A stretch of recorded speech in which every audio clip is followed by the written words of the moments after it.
Halo Happy Investor, kembali lagi dengan NH Korindo Sekuritas. Hari ini Selasa 7 Maret 2023, seperti biasa akan memaparkan market update dan juga rekomendasi saham. Kita lihat dulu untuk outlook dari bursa global. Wall Street ini ditutup flat pada perdagangan awal pekan, sementara yield US Treasury ini menanjak naik seiring para investor menahan diri menjelang presentasi Chairman Federal Reserve Jerome Powell malam nanti dan laporan tenaga kerja Februari yang sedianya rilis pada Jumat.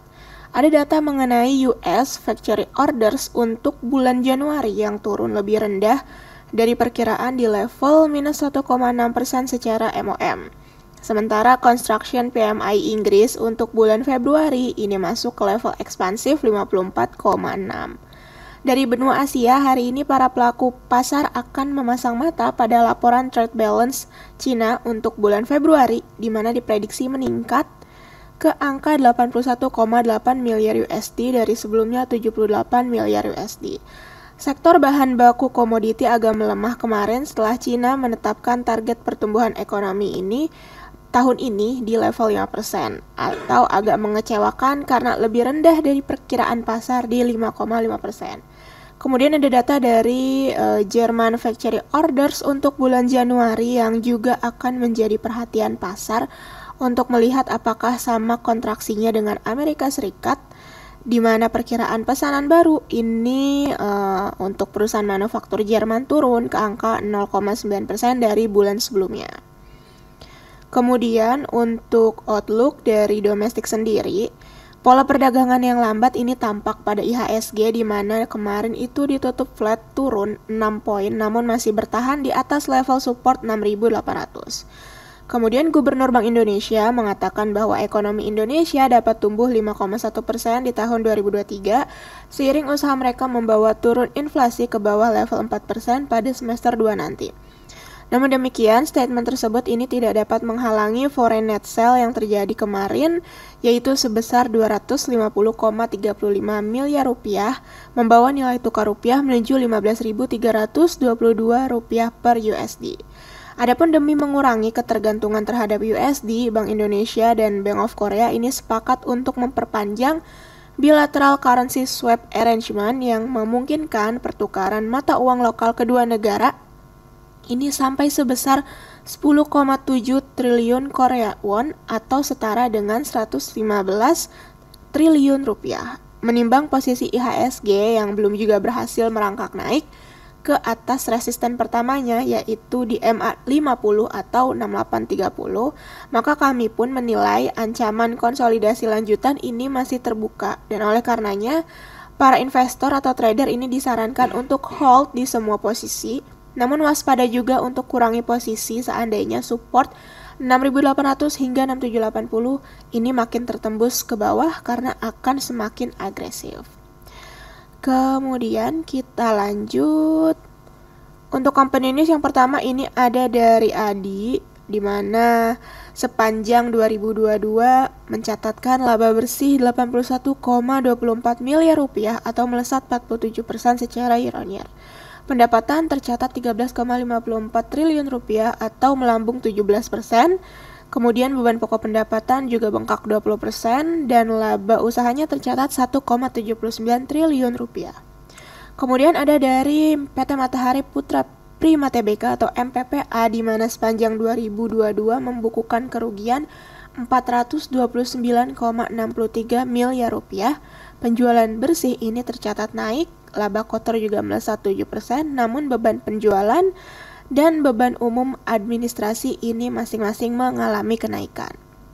Kemudian yang ketiga ada dari PT Ostindo Nusantara Jaya Tbk atau ANJT, menyatakan tidak memiliki rencana untuk menambah area perkebunan pada 2023.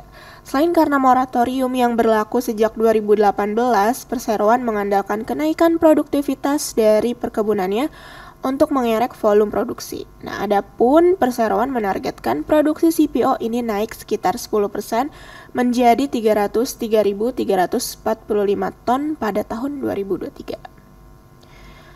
Kemudian untuk domestic and global news, dari domestik sendiri ini ada dari pemerintah yang akan memberikan bantuan sosial berupa komoditas pangan seperti beras, telur, dan ayam selama Maret, April, dan Mei 2023. Menteri Koordinator Bidang Perekonomian mengatakan bansos ini diberikan untuk menekan inflasi pangan jelang Ramadan dan Idul Fitri. Nah, beliau juga menjelaskan saat ini regulasi sedang disusun oleh pemerintah termasuk penentuan kelompok masyarakat mana saja yang akan menerima bansos. Dan rencananya bansos pangan ini akan diberikan kepada penerima program Keluarga Harapan dan bantuan pangan non-tunai. Tidak hanya itu, pemerintah juga akan terus memantau harga komoditas-komoditas pangan yang utama seperti beras, minyak goreng, cabai, bawang, daging, dan telur ayam ras. Kemudian untuk globalnya sendiri ada berita mengenai harga minyak yang sedikit lebih tinggi pada hari Senin bangkit dari penurunan sebelumnya karena para eksekutif minyak di sebuah konferensi sinergi Austin mendiskusikan ketatnya supply dan harapan akan meningkatnya permintaan dari Cina. Pasar minyak dan logistik ini memang sangat ketat dan rentan terhadap gangguan pasokan yang tidak terduga karena minyak Rusia ini masih masuk ke pasar namun biayanya yang berbeda.